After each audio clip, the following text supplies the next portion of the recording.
Estudos para concursos. Estudos para concursos. Pro direito administrativo. Leitura de conteúdo. Que direito administrativo? Sempre confundo, porque o que eu tô relendo recentemente é direito administrativo. Mas agora eu vou ler coisa para prova discursiva. Prova discursiva, que significa fazer uma redação. Vamos lá! Sobre urbanização, fala-se de força de vontade. Sabe, eu fui muito bem na prova do concurso do Tribunal de Contas do município de São Paulo. Eu fui muito bom na redação. Eu fui demais e sou muito bom em escrever redações. Uhul! Gabaritei a redação. Como é que se gabarita uma redação? É fazendo todas as coisas certas. Estrutura boa, 40 pontos de estrutura, 40 pontos de contexto, de conteúdo e também ortografia perfeita. Eu consigo, tudo é perfeito na redação.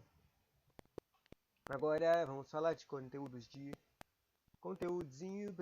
discursivas. Urbanidade, urbanização e mobilidade urbana.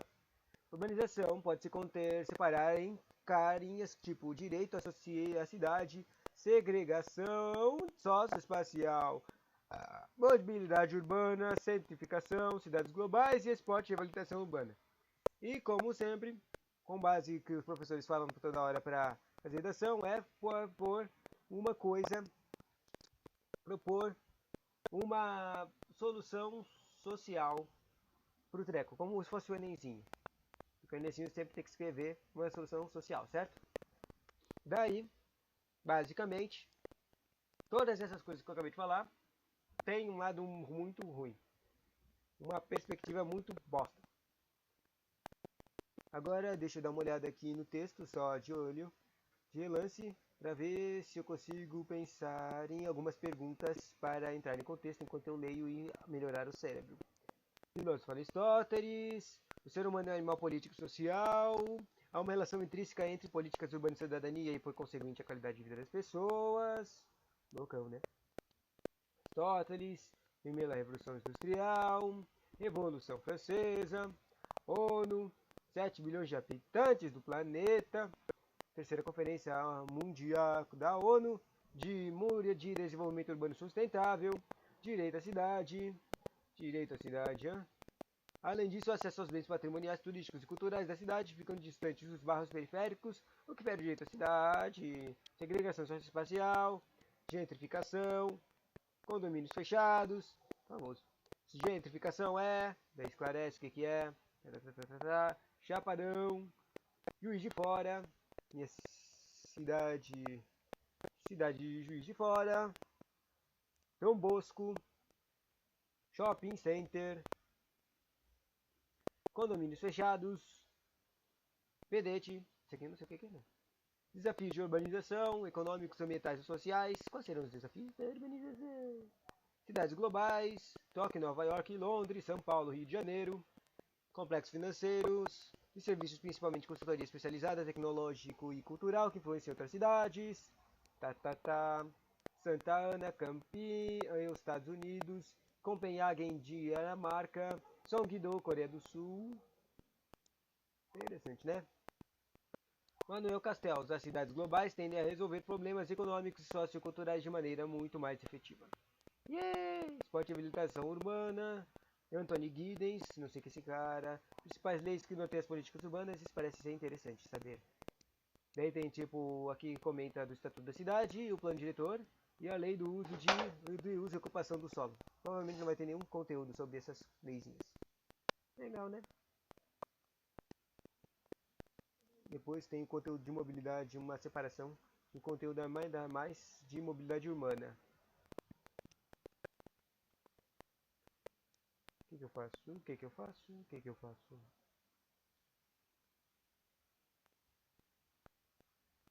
Vamos ver, uma página, 2 páginas, 3 páginas, 4 páginas, 5 páginas, 6 páginas, isso.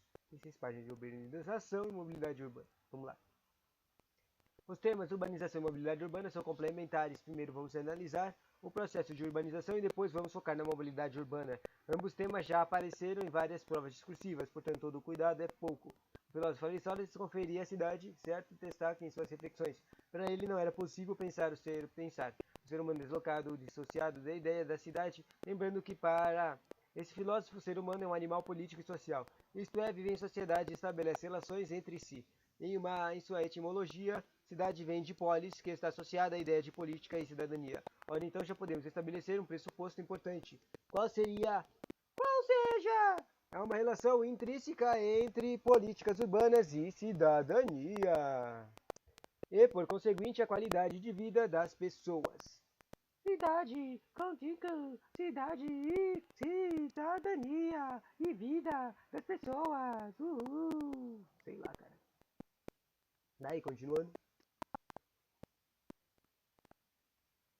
As palavras cidadania e qualidade de vida são palavras-chave que podem ser aplicadas em praticamente todas as ações e temas. Legal, né? Não é cidadão ser bostinha. Diferente da época de Aristóteles, as cidades passaram a ter maior importância e preponderância a partir do século XV e XVIII. Isso não é à toa, e justamente nesse século que temos a primeira Revolução Industrial, a partir de 1750, que juntamente com a Revolução Francesa, 1789 a 1999, vai dar forma àquilo que ficou cunhado como Idade Contemporânea. A Revolução Industrial, iniciada na Inglaterra, produziu um primeiro efeito, uma migração da população campesina para os centros urbanos que surgiam em busca de empregos e melhores condições de vida. De lá para cá, o processo de urbanização se intensificou em escala mundial. Atualmente está no ritmo acelerado. Segundo dados da ONU, 2015 já somos mais de 72 bilhões, quer dizer, 7 bilhões de habitantes. Esse rápido crescimento tem colocado desafios na agenda política e são objeto de estudo de diversos especialistas. Na terceira conferência da ONU sobre moradia e desenvolvimento urbano sustentável, que foi realizada em 2015, discutiram sobre como que se enfrentar as desigualdades sociais e a pobreza e chegaram a 17 ações, né, para serem colocadas em pensamentos e como resolver, cujas países signatários deveriam implementar nos próximos 20 anos, né? Essas ações direcionam um debate para um certo conceito chamado direito à cidade.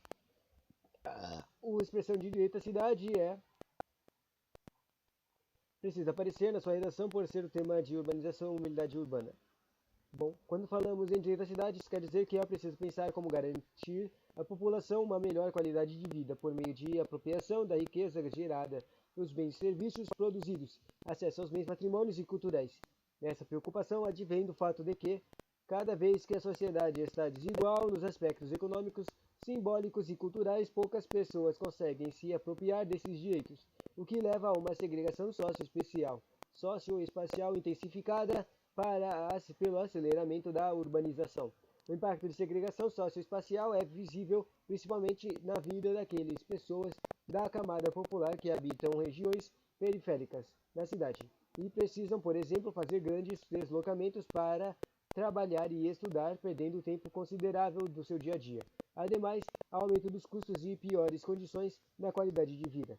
A tendência é que muitas regiões fiquem sem equipamentos e serviços públicos essenciais, como linhas de transporte coletivo, postos de saúde, escolas, creches, etc., que não conseguem crescer mais uma proporção da demanda. Além disso, o acesso aos bens patrimoniais, turísticos e culturais da cidade ficam distantes dos bairros periféricos, o que fere o direito à cidade, ou seja, não ter acesso às coisas da cidade. Em caso emblemático são as políticas habitacionais, como por exemplo o programa Minha Casa Minha Vida, que é uma política pública que muito importante pretende diminuir o déficit habitacional, o qual é muito alto no Brasil, o déficit habitacional, tá? Por isso que tem tantos movimentos.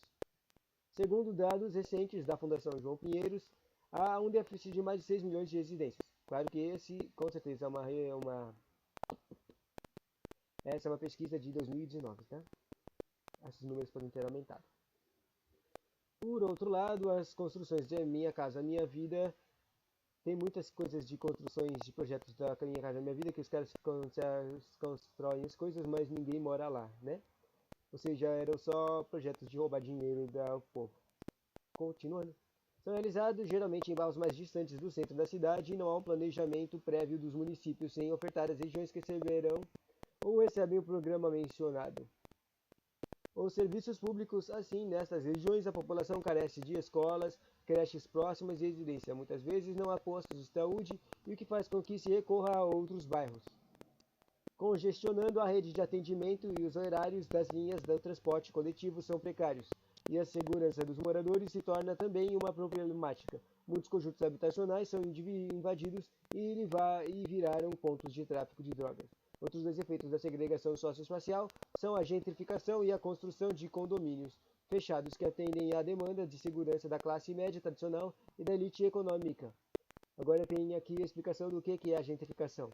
A gentrificação é um processo de valorização e especulação imobiliária de uma região, que leva à expulsão das famílias de renda mais baixa. Ou seja, um lugar é valorizado e daí o que eles fazem é eles expulsam qualquer tipo de pessoa que está lá. Vou dar um exemplo. Que exemplo? Tem um exemplo que acontece muito aqui no Brasil. Numa cidadezinha, você identificaria uma parte de meia em várias outras cidades de grande e meio porte, um bairro chamado Salada. Ele possui uma população de uns 18, sei lá o que, de muitas pessoas, que é formada por uma maioria de pessoas de um tipo, que seria estereotipo. Mentira, vai, vou ler certo. Sua maioria, numa população com maioria de negros, daí da baixa escolaridade e também de menor poder aquisitivo. A maioria da população é desse tipo IBGEístico, estatístico. Daí, a partir de um ano lá, a região dessa cidadezinha, totalmente em muitos lugares do Brasil, passou por uma intensa especulação imobiliária, que foi a coisa que a gente acabou de falar, certo?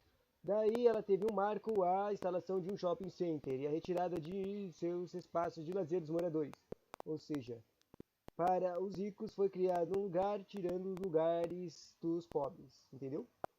Daí, tendo como marco a instalação do shopping, foi destruído um campus que todo mundo usava de futebol, que deu espaço a essa área de shopping.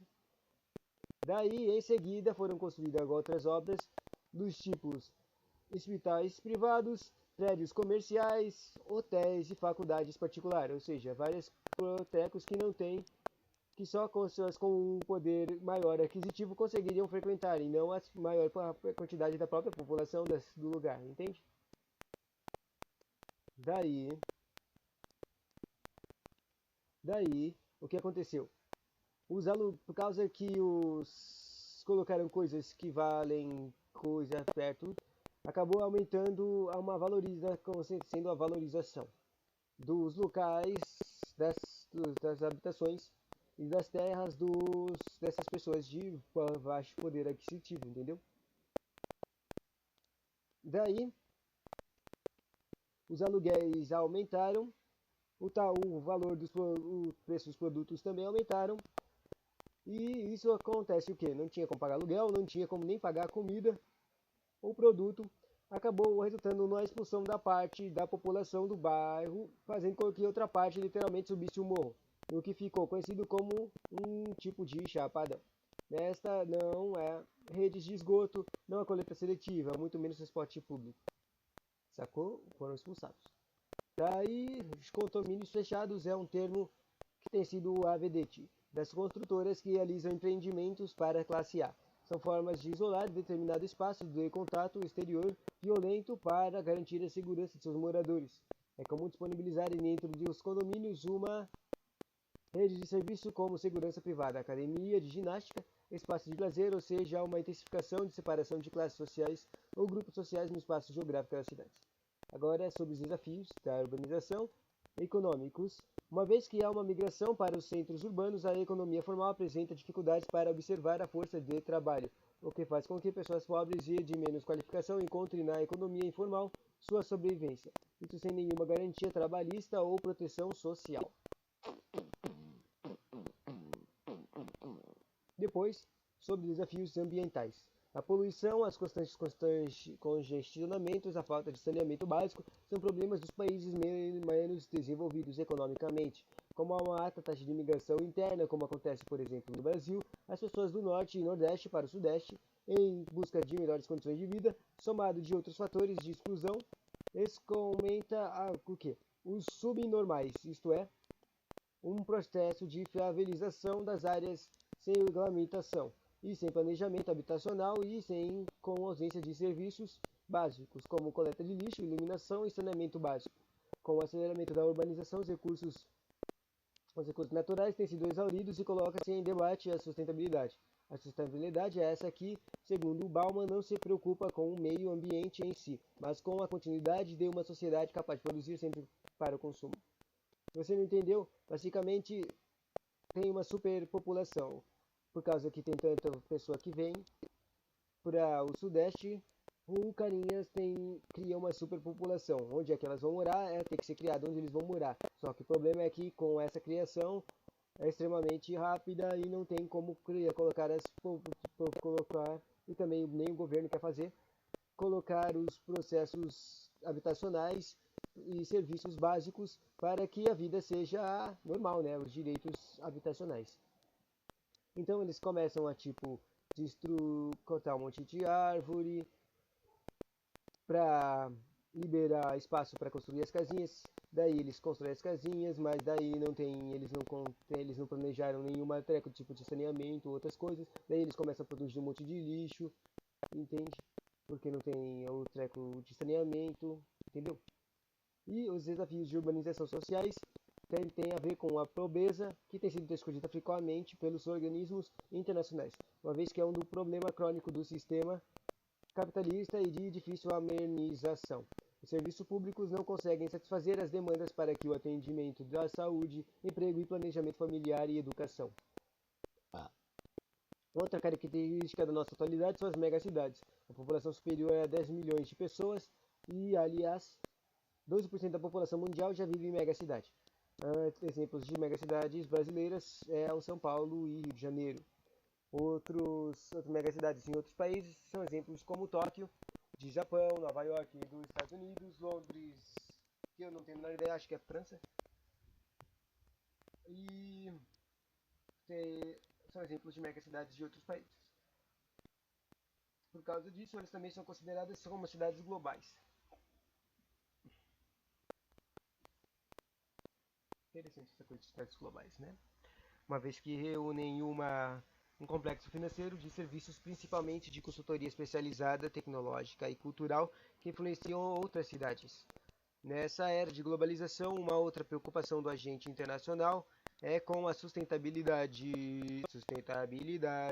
e com a governança. Nesse cenário surgem cidades inteligentes, as Smart Cities, que são sistemas de pessoas interagindo e usando energia, materiais, serviços e financiamento para catalisar o desenvolvimento econômico e a melhoria na qualidade de vida. Para isso, a ideia de cidades inteligentes está estruturada em dois eixos principais: o uso da estratégia de informação e comunicação na gestão urbana e o desenvolvimento sustentável e uso de soluções tecnológicas. O mais famoso, Smart Cities, são chamadas, por exemplo, da Songdo, da Coreia do Sul, que produziu novas alternativas para a mobilidade urbana, como os táxis aquáticos, espaços verdes e sistemas pneumáticos de gestão de resíduos. Copenhagen, que além de seus deliciosos chocolates, que na verdade são totalmente loucos, a produção de chocolates, cara, baliza-se pelo conceito de carbono zero, criando infraestrutura de bicicleta e principal meio de transporte, né? Se lembra que recentemente estão tentando criar algumas ciclovias em São Paulo, né? Depois, outro exemplo de cidade inteligente é Santa Ana, que eu nunca ouvi falar. Os Estados Unidos, que tem sistema de água reutilizável, inclusive de vaso sanitário. Interessante. No que se refere à governança das cidades, a administração pública municipal ganha destaque, principalmente a liderança dos prefeitos. Isso porque os estados das nações cada vez mais mostram incapazes de lidar com as tendências globais e transferem aos municípios várias responsabilidades na chamada política de descentralização ou municipalização. Nesse sentido, para muitos especialistas como Manuel Castells, as cidades globais tendem a resolver problemas econômicos e socioculturais de maneira muito mais efetiva. Na medida em que as cidades assumem uma nova importância do sistema global, o papel dos prefeitos muda, ganham destaques e podem ser agentes capazes de mobilizarem agendas urbanas em melhor o perfil internacional da cidade. As cidades de Lisboa e Barcelona, que se tornaram exemplos de centros urbanos bem planejados, é um indicativo da importância dos prefeitos nesse novo cenário globalizado, porque foram eles que lideram os debates e alternativas e a busca de financiamento. Por fim, destaca a relação entre esporte e revitalização urbana. Eventos mundiais como as Olimpíadas e a Copa do Mundo tendem a proporcionar mudanças urbanas nos países que são sediados, bons ou maus, tá? Um bom exemplo foi a cidade de Londres, quando sediou as Olimpíadas em 2012.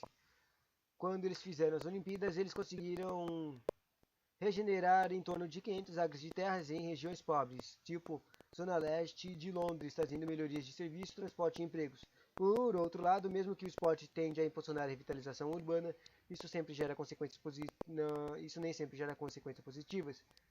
Um exemplo foram as Olimpíadas de 2016 e a Copa do Mundo de 2014, que aconteceram no Brasil. Elas mostraram que, por causa da nossa infraestrutura, não ocorreram muitas mudanças urbanas esperadas. Não existiram mudanças significativas na mobilidade urbana, não conseguiram implementar, não tiveram muitas mudanças nas obras, que várias delas viraram elefantes brancos, ou seja, só ocupa espaço e ainda causa problema, e que também teve exatamente casos de superfaturamento e aumento de déficit de orçamento público em diversas cidades dos estados que não tentaram participar dos eventos. Fique atento, por fim. Sintetiza aqui nossas reflexões sobre urbanização com as palavras do sociólogo Anthony Giddens. Assim como a globalização, a urbanização tem dois lados e é contraditória.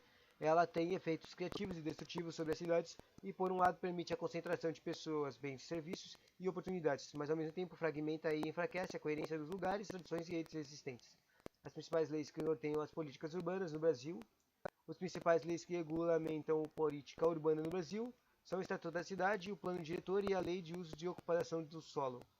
O Estatuto da Cidade é uma legislação federal que norteia normas de ordem pública e de interesse social, regulamentando o uso de propriedade em prol do bem coletivo, de segurança e de bem-estar das cidadãos, bem como equilíbrio ambiental. Ou seja, são só um folhetinho de dicas. Já o plano diretor é aplicado, esse aqui eu conheço, bem famoso. Já o plano diretor é aplicado nos estados e nos municípios. É um instrumento básico de política urbana e de planejamento estratégico, visando a qualidade de vida de um estudo aprofundado sobre o estado ou a cidade, apontando seus limites e o que é preciso fazer nos próximos anos. Geralmente é válido por 10 anos. E onde e como os cidadãos podem crescer. Avalia também os impactos de vizinhança e também impactos ambiental, devido aos grandes empreendimentos previstos. E, por último, para terminar o conteúdo, temos a Lei de Uso de Ocupação do Solo, que é uma legislação no âmbito municipal.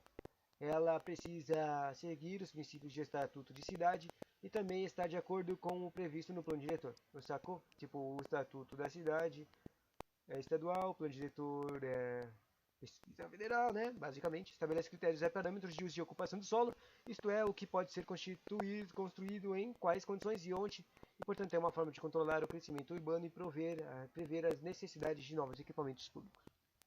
Legal, né? O próximo conteúdo de discursivas que eu vou ler vai ser sobre mobilidade urbana. É um basicão. Tchauzinho!